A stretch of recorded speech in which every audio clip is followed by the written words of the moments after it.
मेरी भाभी जब भी मेरे सामने आती तो बिना दुपट्टा के ही आ जाती। भाभी को देखकर मेरी नजरें शर्म से झुक जाती थी, लेकिन भाभी को शर्म नहीं आती। भाभी रात को अक्सर मुझे अपने कमरे में सुला लेती। जब भाई घर ना होते मैं सोफे पर सो जाता। भाभी पर नजर भी न जाती मेरी, लेकिन एक दिन अचानक मेरे भाई ने मुझे मारना शुरू कर दिया। कहने लगा, तुम्हारी भाभी तो तुम्हें बेटा समझती थी, लेकिन तुमने क्या कर दिया। मेरे तो होश उड़ गए। भाई कहने लगे कि मेरी बीवी गर्भवती है और वो तुम्हारे बच्चे की। मेरा नाम हामिद है। मेरे पिताजी बहुत बड़े व्यापारी थे और उन्होंने 2 शादियां कर रखी थी।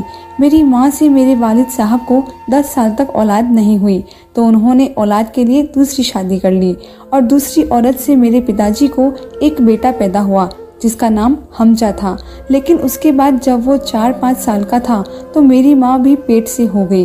लेकिन मेरी माँ इस दुनिया से चली गई और जाते जाते उन्होंने कहा कि वो मेरे पिताजी को कभी माफ़ नहीं करेगी।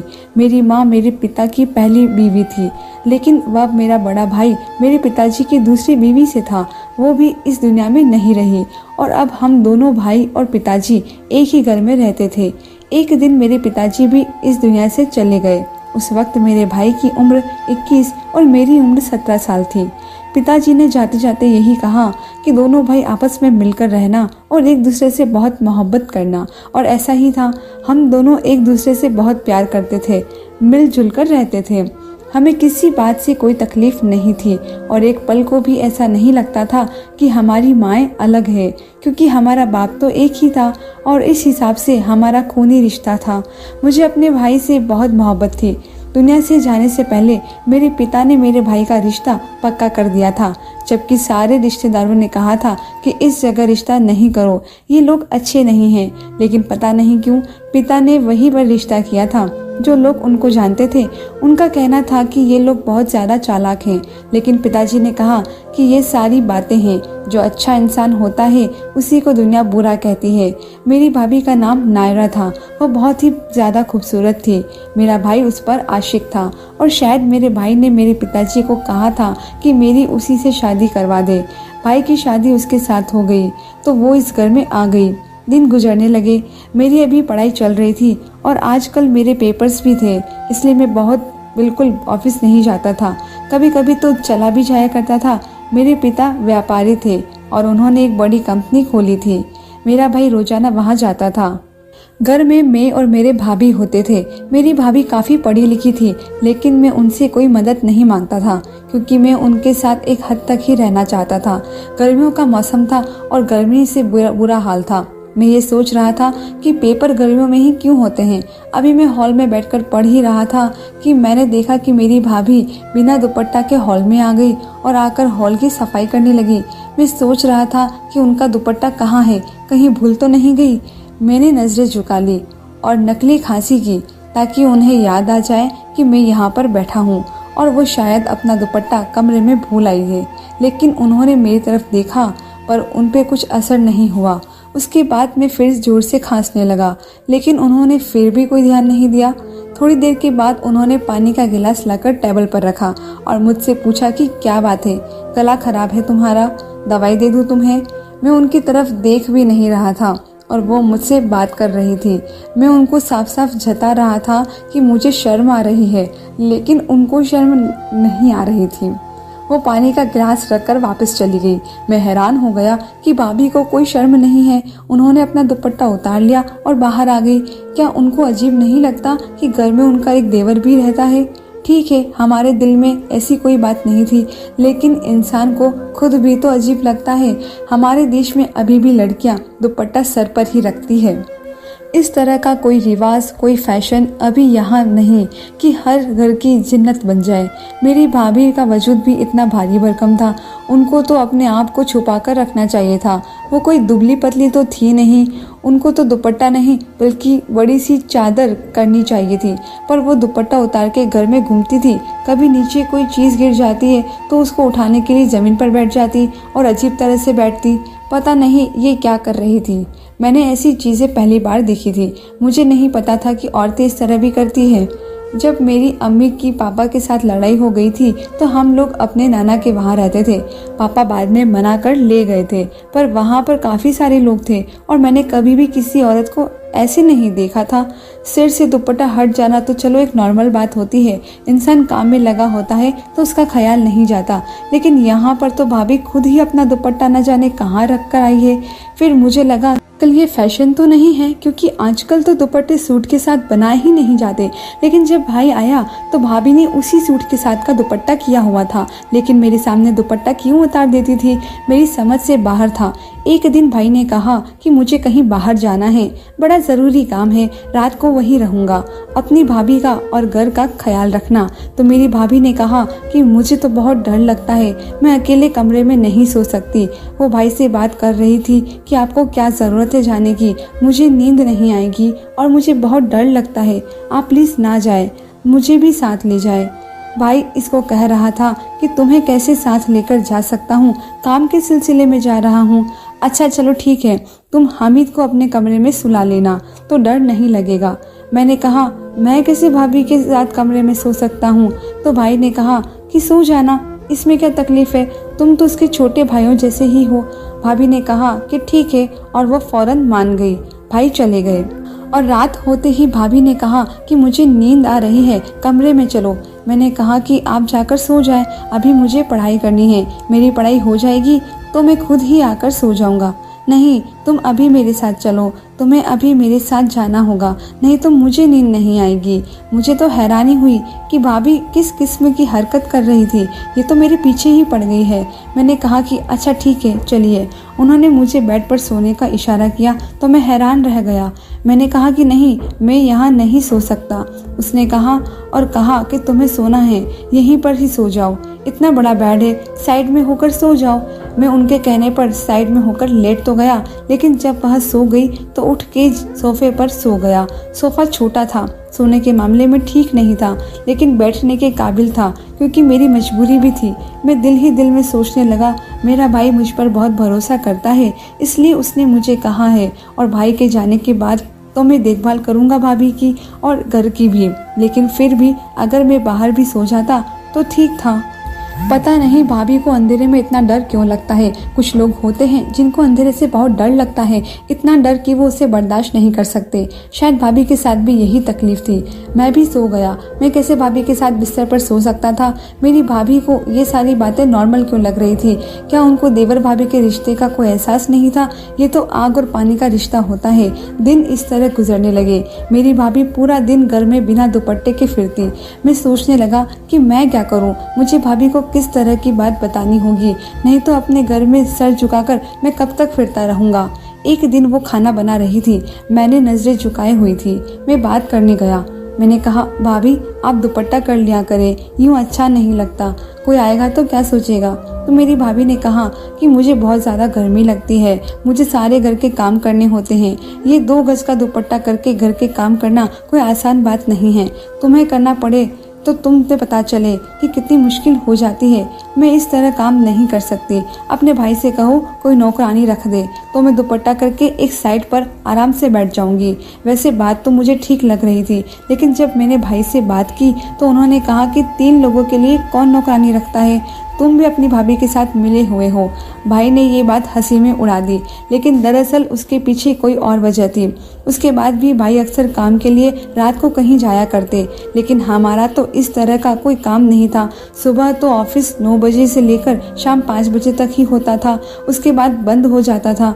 रात को कौन काम करता है। भाई कहता था कि मैं दूसरे शहरों से ऑर्डर लेने जा रहा हूँ, लेकिन यह काम करने के लिए तो हमने 2 लोग रखे हुए थे, क्योंकि ये भागदौड़ वाला काम था। भाई को खुद जाने की क्या जरूरत थी, लेकिन समझ नहीं आ रही थी कि क्या करूं।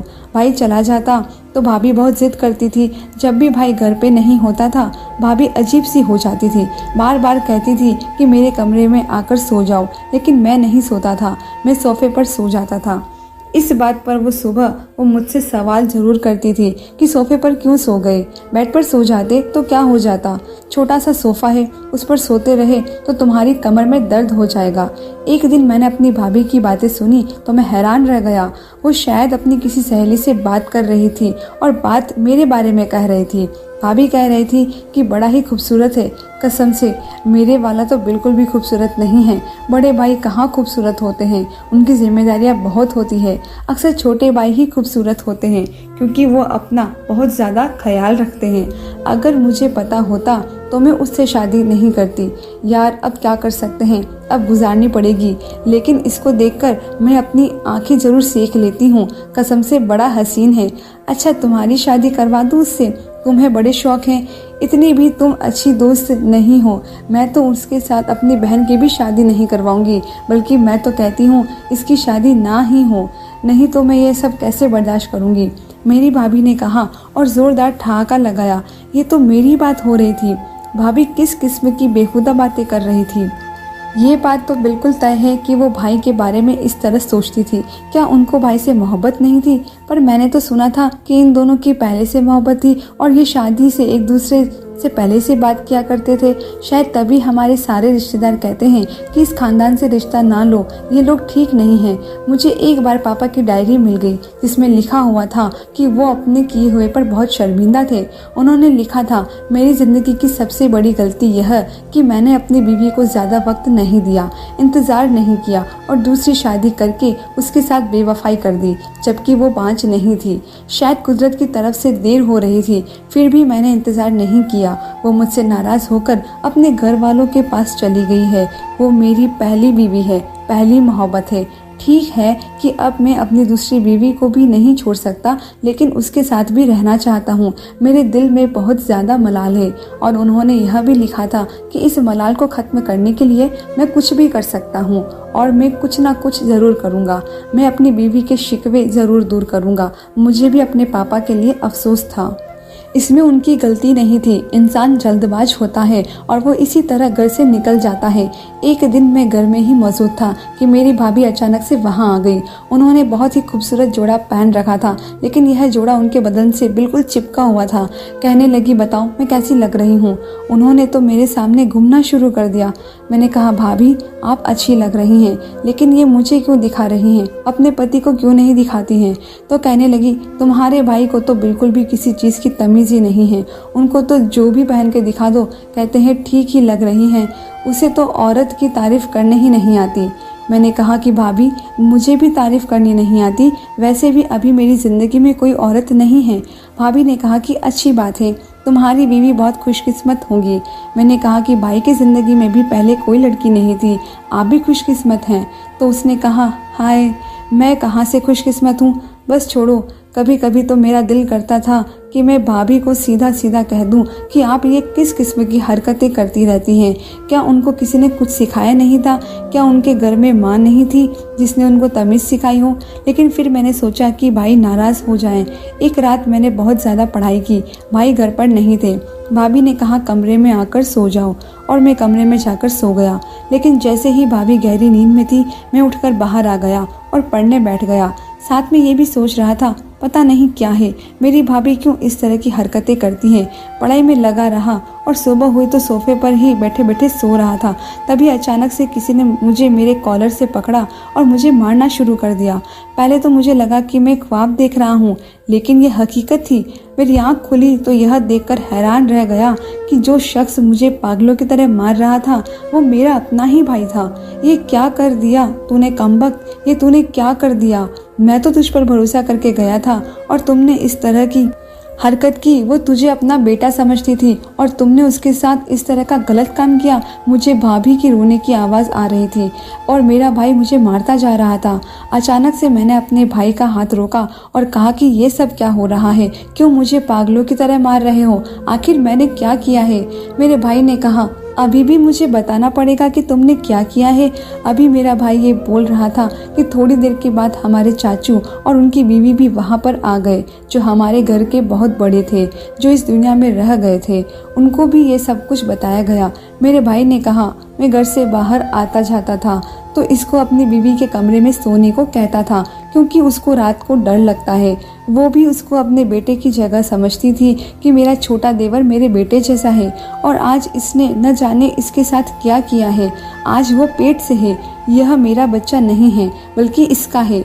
जहाँ तक मेरी उसकी बीवी के साथ गलत काम किया है और फिर उसको डरा धमका कर चुप रहने को कहा और उसको कहा कि चुप रहो नहीं तो मैं तुम्हें बदनाम कर दूंगा। लेकिन मुझे पता चल गया। वो लोग भी हैरान थे और मुझे हैरान होकर देखने लगे। मैंने कहा भाभी। बाहर आई तो बुरी तरह रो रही थी और उसकी गर्दन पर कुछ निशान भी थे। मेरे भाई ने कहा कि देखो इसमें क्या हाल किया है मेरी बीवी का। मेरी चाची ने अपने मुंह पर हाथ रख लिया और तौबा तौबा कहने लगी। सब मुझे ही बुरा भला कहने लगे। यहाँ तक कि मेरे भाई ने कहा कि आज से तुम्हारा और मेरा रिश्ता ख़त्म, चले जाओ यहाँ से, मैं तुम्हें अपनी जायदाद से दूर करता हूँ। मैं अपनी सफाई में बोल रहा था लेकिन कोई भी मेरी बात सुन नहीं रहा था। चाचू ने भी मुझे ही बातें सुनाई और मुझे घर से निकाल दिया। जाने से पहले मैं अपने कुछ कपड़े और अपने पापा की डायरी अपने साथ ले जा सका। उसके बाद मुझे घर से निकाल के दरवाजे बंद कर दिए गए। मेरे भाई ने मेरे साथ ऐसा क्यों किया? ये सब कुछ झूठ था। मैंने ऐसा कुछ नहीं किया था, बल्कि भाभी खुद मुझ पर गंदी नज़र रखती थी, मुझे जाल में फंसाना चाहती थी, मेरे साथ अजीबोगरीब किस्म की हरकतें करती थी। मैं हैरान रह गया कि मेरे साथ ये सब कुछ क्या हो गया है। मैं अपने दोस्त के घर चला गया। वो काफ़ी अमीर था, उसको मेरे अपने घर पर रखने से कोई तकलीफ़ नहीं थी, लेकिन मुझे बहुत तकलीफ़ थी कि मेरे साथ ये सब क्यों किया गया।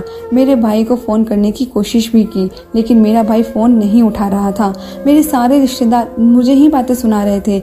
एक दिन मुझे कोर्ट की तरफ से नोटिस मिला जिसमें लिखा था कि मैं खुद अपनी मर्जी से जायदाद से अलग होता हूँ क्योंकि मैंने कोई गलत काम किया है और अब मैं कभी भी अपनी जायदाद का मुकाबला करने के काबिल नहीं रहूँगा। मुझे बहुत गुस्सा आया। मैंने कहा कि लगता है ये सब कुछ उसने जायदाद के लिए किया, इसलिए मैंने इस कागज़ पर साइन करके वापस भेज दिए। लेकिन भाई को क्या हो गया? ये सब उन्होंने क्यों किया? ये बात मेरी समझ से बाहर थी। एक दिन मैंने अपने पापा की डायरी पढ़ी। उन्होंने आधी डायरी ही लिखी हुई थी, आगे सारे पन्ने खाली थे। शायद उनको लिखने का समय नहीं मिला था, लेकिन अचानक से जब मैंने पन्ने को आगे करने गया तो एक लिखावट दिखाई दी। बीच में कुछ पन्ने खाली थे, लेकिन आगे से फिर से कुछ लिखा हुआ था। शायद वो पापा की आखिरी अल्फाज को डायरी में लिखा था कि मैंने अपनी पहली बीवी और उसके बेटे के साथ अच्छा नहीं किया, इसलिए हर्जाने के तौर पर मैं अपने छोटे बेटे को, जो कि मेरा बेटा यानी कि मेरी पहली बीवी से मेरी पहली औलाद है, उसको सारी जायदाद का मालिक बनाकर जाऊंगा क्योंकि ये उसका हक बनता है और शायद इसी तरह मेरा गुनाह कम हो जाएगा। यह देखकर तो मेरे कदमों तले से ज़मीन निकल गई और मैं हैरान और परेशान रह गया। और अब मुझे समझ आया कि शायद ये सब कुछ भाई ने इसीलिए किया था, अपनी बीवी के साथ मिलकर। उसने साबित कर दिया कि वह मेरा सगा भाई नहीं था। हमें खून तो एक ही बाप का था, लेकिन हमारी माँओं का खून अलग था। और उसने यह बात साबित कर दी क्योंकि मैं सारी जायदाद का मालिक था, लेकिन वो कागज़ जो मैंने साइन किया उसके बाद मैं कुछ भी नहीं कर सकता था। मैं वकील के पास गया तो वकील ने भी कहा कि आप कुछ नहीं कर सकते क्योंकि आपने खुद दस्तखत किए हैं कागज़ पे। मैंने वहाँ से वापस आते हुए सोचा कि जायदाद तो आज की कल ख़त्म हो जाएगी, लेकिन मैंने अपने भाई से जितनी मोहब्बत की थी, उसे अपना बड़ा भाई, अपनी फैमिली, अपना सब कुछ समझा था। उसने मुझे कितना बड़ा धोखा दिया। क्या कर लेगा वो पैसों का? क्या वो पैसों से एक भाई खरीद पाएगा जो उसके लिए दिल से उसके करीब था? मुझे कहीं से कोई इंसाफ नहीं मिला। मैं अपने दोस्त के घर रहा, फिर अपनी पढ़ाई पूरी की, फिर मुझे बहुत अच्छी नौकरी मिल गई जिसमें मुझे रहने के लिए एक घर और गाड़ी भी मिल गई। और उसी ऑफिस में एक लड़की के साथ मैंने शादी कर ली और अब मैं अपने घर में खुश था। उन लोगों के बारे में मुझे नहीं पता कि वो कहाँ हैं, क्या कर रहे हैं। मैंने कभी उनकी खबर नहीं ली, लेकिन मुझे बदनाम करके उन्होंने अच्छा नहीं किया। मैंने अपने भाई को उस डायरी की तस्वीर भेजी थी ताकि उसे पता चल जाए कि मुझे सारी बात पता चल गई है। अब अल्लाह ही इंसाफ करेगा और अल्लाह का इंसाफ बेहतरीन होगा। धन्यवाद दोस्तों।